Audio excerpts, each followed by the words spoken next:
அஸ்ஸலாமு அலைக்கும் வரஹ்மத்துல்லாஹி வபரகாத்துஹு. நம்மை பார்த்து சொல்லுகின்றான், நீங்கள் எதை வெறுப்பீர்களோ அது உங்களுக்கு சிறந்ததாக இருக்கும். வஅஸா அன் துஹிப்பு ஷைஅன் வஹுவ ஷர்ருன் லக்கும். வாழ்க்கையிற்கான தத்துவத்தை அல்லாஹ் ஒரே வரியில் அல்லாஹ் தஆலா சொல்லிட்டான். நல்லா கவனியுங்க.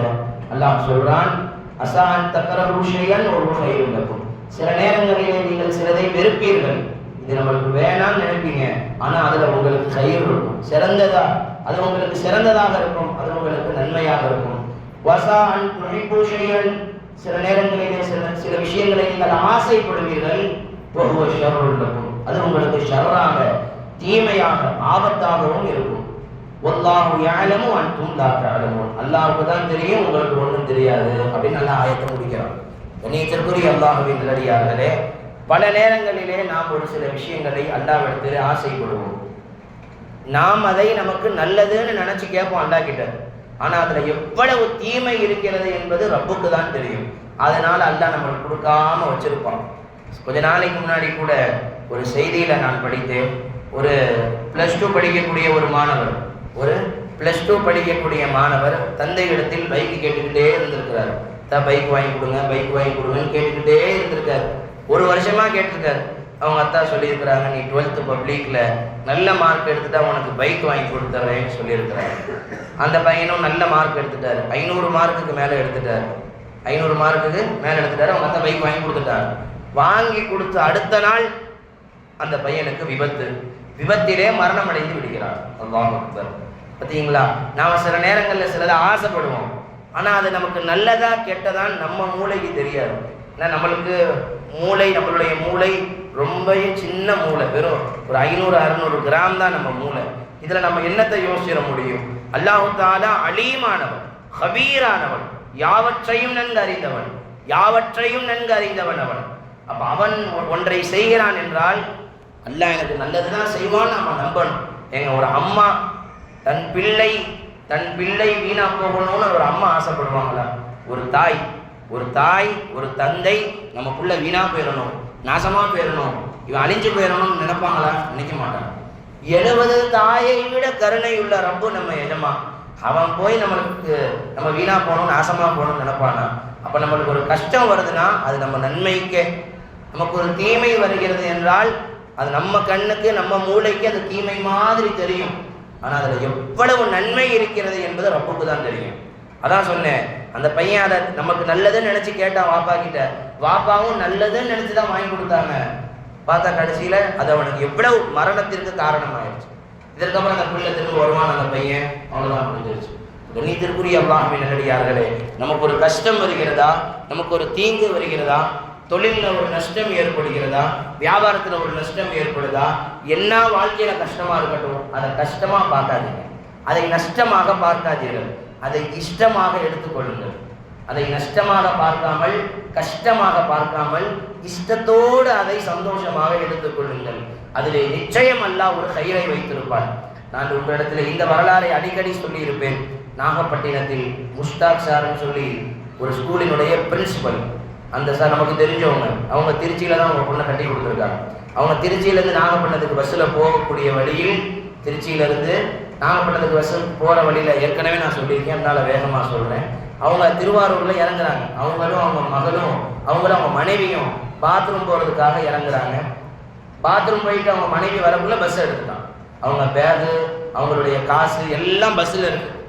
இவங்க பாத்ரூம் போயிட்டு வரக்குள்ளாடி பஸ் எடுத்துட்டான்.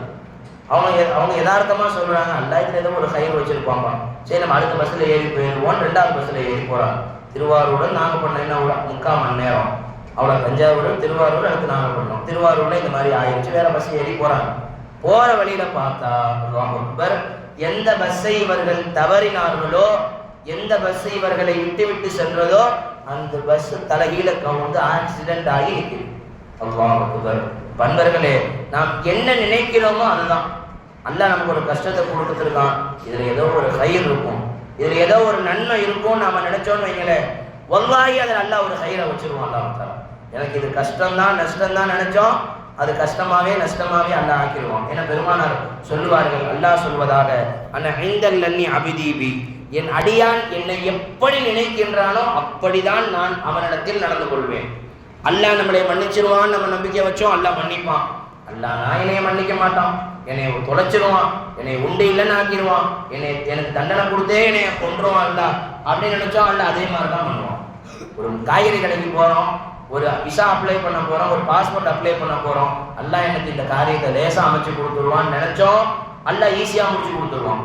இதெல்லாம் ஈஸியாக முடியாதுன்னு நினச்சோன்னு வைங்க, ஒரு கத்திரிக்காய் வாங்குறதுக்கு 10 கடை அல்லாஹ் அடைய விட்டுருவான். என் ரப்ப எனக்கு உதவி செய்வான், என் அல்லாஹ் எனக்கு நிச்சயமாக உதவி செய்வான் அப்படின்னு அல்லாஹ் மேலே நல்லதை நாம் நினைத்தால் அல்லாஹ் அதே மாதிரி நமக்கு ஆக்கி கொடுத்துருவான். சொல்லுவாங்கள்ல, நாம் நினைக்கக்கூடிய நினைவுகளுக்கு நம்மளுடைய சிந்தனைக்கு ஒரு பவர் உண்டு, நம்மளுடைய சிந்தனைகளுக்கு ஒரு பவர் உண்டு. உண்மையிலுமே நம்ம அல்லாஹ் நம்மளுக்கு கொடுத்துருவான்னு நினைச்சோம்னா அல்லாஹ் நிச்சயமா கொடுப்பான். அல்லாஹ் நான் எனக்கு கொடுப்பானா, எனக்குன்னா அல்லாஹ் கொடுக்க மாட்டான், எனக்கு இது அவ்வளோ சீக்கிரத்தில் அவ்வளோ ஈஸியாக இந்த காரியம் முடியாதுன்னு நினைச்சோம், அல்லாஹ் அதே மாதிரியே ஆக்கிடுவோம். அது மட்டும் இல்லாமல் நமக்கு ஒரு கஷ்டம் வருகிறது என்றால் அல்லாஹ் ஏன் தெரியுமா அந்த கஷ்டத்தை கொடுக்கிறான்? அதை விட சிறந்த ஒன்றை கொடுப்பதற்காக. நம்மள்கிட்ட இருந்து அல்லாஹ் உன்னை பிடுங்குறான் அப்படின்னா ஏன் பிடுங்குறான்? இப்போ வாப்பா பிள்ளைகிட்ட இருந்து, சின்ன குழந்தைகிட்ட இருந்து 5 ரூபா பால்கோவா பிடிக்கிட்டு பெரிய பால்கோவா தர மாதிரி அல்லாஹ் தாலா நம்மிடமிருந்து ஒரு சில கஷ்டங்களை, நம்மிடமிருந்து ஒன்றை பிடுங்கிக் கொள்வான். ஏன் பிடுங்குவான்? அதை விட சிறந்த ஒன்றை கொடுப்பதற்காக. நாம் அதை நம்பிக்கை வைக்க வேண்டும். அதை நாம் நம்பினால் அல்லாஹ் கொடுப்பான். ஆனால் நாம் என்ன பண்ணுறோம்? கஷ்டம் வந்த உடனே ஏன் தான் அல்லாஹ் என்ன கொடுக்குறானோ, ஏன் தான் அல்லாவுக்கு இப்படியெல்லாம் தோணுதோ, அல்லாவுக்கு அறிவே இல்லை, நவுதுபில்லா. இப்படியே சில பேர், அல்லாவுக்கு கண் இல்லையா, அல்லாவுக்கு அறிவு இல்லையா, அல்லாவுக்கு நான் தான் கிடைச்சேனா, அல்லாவுக்கு ஊரில் வேற யாருமே கிடைக்கலையா, இப்படியெல்லாம் அல்லாவின் மீது தவறான வார்த்தைகளை சொல்லி அந்த கஷ்டத்திற்கு மேல் இன்னும் கஷ்டத்தை அதிகப்படுத்திக் கொள்கிறார். ஒரு கஷ்டம் வந்த உடனே அல்ஹம்துலில்லாஹ், जिस हाल में और हक वो रखे उस हाल में हम खुश है. அல்லாஹ் எந்த நிலையில் என்னை வைத்தாலும் அல்ஹம்துலில்லாஹ், அல்லாஹ் எனக்கு நல்லதுதான் செய்வான், அல்லாஹ் எனக்கு நல்லதுதான் செய்வான். நம்பணும். உம்மு சல்மா ரலியல்லாஹு பெருமானாருடைய காலத்திலே வாழ்ந்த ஒரு சஹாபி பெண்மணி அவர்களுடைய கணவர் பெயர் அபூ சல்மா, மனைவி பேர் உம்மு சல்மா, கணவர் பெயர் அபூ சல்மா. 2 பேரும் ரொம்ப அந்யோன்யமாக வாழ்ந்தவங்க, 2 பேரும் ரொம்பவும் பாசமா, ரொம்பவும் நேசமாக, ஒருவருக்கொருவர் விட்டு கொடுத்து ரொம்பவும் பாசமாக வாழ்ந்தவங்க. திடீர்னு ஒரு நாள் அபூ சல்மா வஃபாத் ஆயிடுறாங்க. அந்த உம்மு சல்மா அவங்களுக்கு இவ்வளவு மன வருத்தம் இருந்திருக்கும். ஆசையாக பாசத்தோடு பண்போடு சேர்ந்து வாழ்ந்த கணவர் திடீர்னு வஃபாத் ஆயிட்டா அவங்களுக்கு எவ்வளவு வருத்தம் ஏற்படும், எவ்வளவு மனக்கவலை ஏற்படும். அவங்க சொல்றாங்க, எனக்கு இந்த மாதிரி கணவர் கிடைப்பாங்களா, போயிட்டாங்களேன்னு வருத்தப்பட்டாங்க. பெருமானார் ஸல்லல்லாஹு அலைஹி வஸல்லம் அவங்களுக்கு ஒரு துவா சொல்லி கொடுத்தாங்க. இப்படி துவா போதுங்க, அல்லாஹ் உங்க கணவரை விட சிறந்த கணவர் அல்லாஹ் உங்களுக்கு கொடுப்பான், இழந்ததை விட சிறந்ததை அல்லாஹ் உங்களுக்கு கொடுப்பான். இன்னா லில்லாஹி வ இன்னா இலைஹி ராஜிஊன். அல்லாஹும்ம அஜிர்னி ஃபீ முஸீபதி வ ஹுலுஃப் லீ கைரம் மின்ஹா. இன்னா லில்லாஹி வ இன்னா இலைஹி ராஜிஊன் நமக்கு தெரியும். அடுத்து உள்ளது அரபியில நீங்க ஓதணும்னு தேவையில்லை, தமிழே சொல்லலாம். என்ன அர்த்தம்? யா அல்லாஹ், இந்த சோதனையில் எனக்கு வெற்றியை கொடுப்பாயாக, இழந்ததை விட எனக்கு சிறந்ததை கொடுப்பாயாக, வ ஹுலுஃப் லீ எனக்கு மாற்றி கொடுப்பாயாக, கைரம் மின்ஹா எது என்னை விட்டு போச்சோ அதை விட சிறந்ததை எனக்கு கொடுப்பாயாக. ஏதாச்சும் மட்டும் ஒரு பேனை காணாம போச்சு, ஒரு செருப்பு காணாம போச்சு, சொல்லுங்க இன்னா லில்லாஹி வ இன்னா இலைஹி ராஜிஊன். யா அல்லாஹ், எனக்கு இந்த சோதனையை கொடுத்த, என்கிட்ட இருந்து உன்னை எடுத்துக்கிட்ட, இதை விட சிறந்ததை கொடுத்துடலான்னு ஓதுங்க அப்படின்னு பெருமானார் அந்த பெண்ணுக்கு கற்றுக் கொடுக்கிறார்கள். ஆனாலும் அவங்க மனசு ஆறல. யார சொல்ல, நீங்க சொன்னீங்களேன்னு ஓதுனேன், ஆனா என் கணவரை விட சிறந்த கணவர் இந்த உலகத்துல உண்டா, என் கணவரை விட சிறந்த கணவர் இந்த உலகத்திலே உண்டா அப்படின்னு அவங்க சொல்லிக்கிட்டே போறாங்க. கொஞ்ச நாள் ஓதுறாங்க. கொஞ்ச நாள் ஓதுனதுக்கு அப்புறம், நீத்திற்குரிய அல்லாஹ்வின் நல்லடியார்களே, இந்த ஹதீஸ் முஸ்லிம் ஷரீஃபிலே பதிவு செய்யப்படுகிறது. இந்த ஹதீஸை உம்மு சல்மா ரலியல்லாஹு அவங்க தான் அறிவிக்கிறார். சாதாரண பெண்ணாக இருந்த உம்மு சல்மா ரலியல்லாஹு அன்ஹா அவர்கள் கொஞ்ச நாள் கழியுது, பெருமானார் அவர்கள் நிக்காஹ் செய்வதற்கு பேசி அனுப்பினார்கள். நான் உங்களை நிக்காஹ் செஞ்ச ஹாத்திப் இப்னு பல்தா என்கிற சஹாபியிடத்திலே சொல்லி நான் பொண்ணு கேட்டேன்னு சொல்லி கேளுங்க அப்படின்னு ரசூலுல்லாஹ் அனுப்பிச்சு வைக்கிறாங்க. அவங்களுக்கு அதை விட வேற என்ன ஆனந்தம்? பெருமானார் கணவராக கிடைப்பதை விட இந்த உலகத்தில் வேற என்ன ஆனந்தம் இருக்க முடியும்? அல்ஹம்துலில்லாஹ் அல்ஹம்துலில்லாஹ்னு சொல்லி பெருமானார் நிக்காஹ் செஞ்சுக்கிட்டாங்க. சாதாரண உம்மு சல்மாவா இருந்தவங்க உம்மு சல்மா உம்மஹாத்துல் முஃமினீன், எல்லா முஃமின்களுக்கும் தாயாக மாறிவிட்டார்கள், பெருமானாருடைய மனைவியாக மாறிவிட்டார்கள். என் கணவரை விட சிறந்த கணவர் இருக்க முடியுமா நினைச்சவங்க இந்த ஹல்கிலேயே, இந்த படைப்பிலேயே ஆக மேலான நபியை அல்லாஹ் அவர்களுக்கு கொடுத்து விட்டார். அப்ப அன்பர்களே, நம்ம ஒரு கஷ்டம் வந்துச்சா சொல்லுங்க, இன்னா லில்லாஹி வ இன்னா இலைஹி ராஜிஊன். ரப்பே, என்கிட்ட இருந்து உன்னை எடுத்துக்கிட்டா இதை விட சிறந்ததை எனக்கு கொடுத்துரு. செல்போன் காரணமா எது காரணமா போகட்டும், எனக்கு என்கிட்ட இருந்து நீ உன்னை எடுத்துக்கிட்டா இதை விட சிறந்ததை எனக்கு கொடுத்துறல்லான்னு அல்லாஹ் கிட்ட சொல்லுங்க. அல்லாஹ் நிச்சயமாக எதை நீங்கள் இழந்தீர்களோ அதை விட பிரம்மாண்டமானதை அல்லாஹ் தஆலா கொடுப்பான். ஆக கண்ணியத்திற்குரிய அல்லாஹ்வின் நல்லடியார்களே, சோதனைகள் வரும் பொழுது, கஷ்டங்கள் வரும்போது அதை கஷ்டமாக பார்க்காமல், அதை ஒரு நஷ்டமாக பார்க்காமல், இஷ்டத்தோடு இன்முகத்தோடு சிரித்து கொண்டே அதை ஏற்றுக்கொள்ளுங்கள். அல்லாஹ் அதை சிறந்ததாக ஆக்கி கொடுப்பான். ஒன்றே ஒன்றை சொல்லி என் வாழ்க்கையில் நடந்த ஒரு சின்ன விஷயத்தை சொல்லி நான் முடித்துக் கொள்கிறேன். இந்த துவா எவ்வளவு உயர்ந்தது என்பதை அனுபவபூர்வமாக நான் உணர்ந்திருக்கிறேன். கரெக்டாக ஒரு 1.5 வருடங்களுக்கு முன்பாக, ஒரு 2 வருடங்கள் இருக்கும், 1.25 வருஷம் 2 வருஷம் இருக்கும்.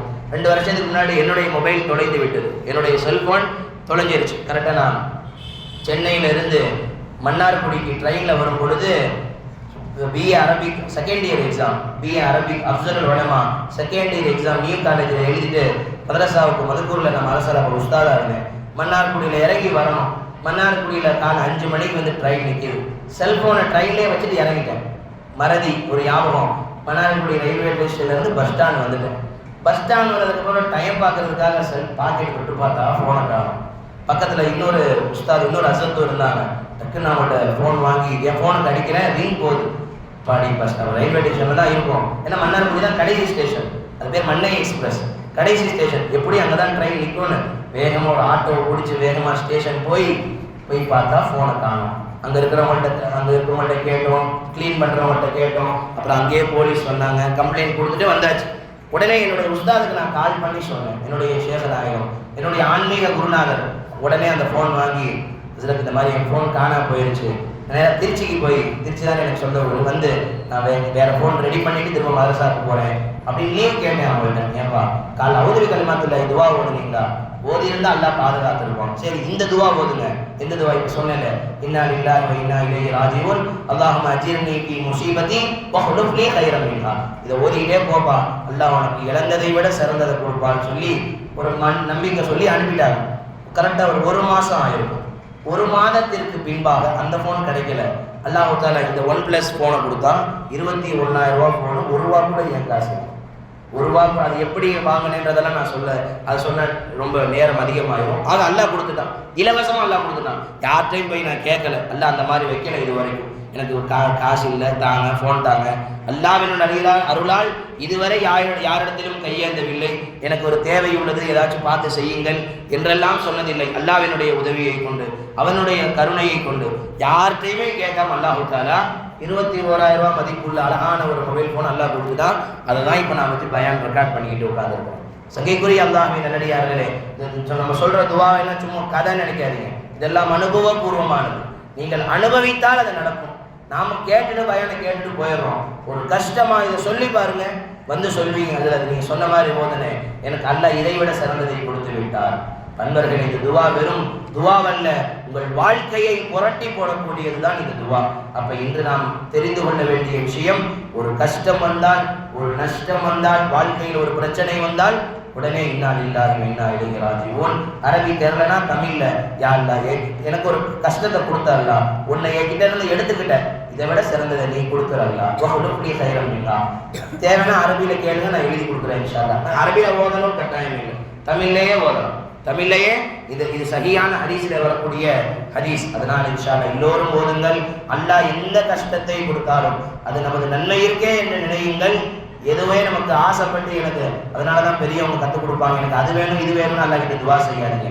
யாரா எனக்கு எது நல்லதோ நீயே கொடுத்துறாங்க. எனக்கு எது நல்லது கெட்டதுன்னு கூட எனக்கு தெரியாது. ஒரு பெண்ணை ஆசைப்படுவோம், யாரா எனக்கு அந்த பெண்ணை நிக்காஹ் செஞ்சு கொடுத்துருன்னு கேட்போம். கல்யாணத்துக்கு அப்புறம் ஏன் தான் கட்டணும்னு தோணும். அப்போ எது நமக்கு நல்லது கெட்டதுன்னே நமக்கு தெரியாது. நம்ம மூளை ரொம்ப சின்ன மூளை. அல்லாஹ் எனக்கு எது ஹைரோ நீ கொடு, எது ஷர்ரோ எனக்கு என்னைய விட்டு தட்டி விட்டுறலாம். இப்படி அல்லாஹ் கிட்ட துவா செஞ்சு பழகுங்க. அல்லாஹ் நம்ம அனைவர்களுக்கும்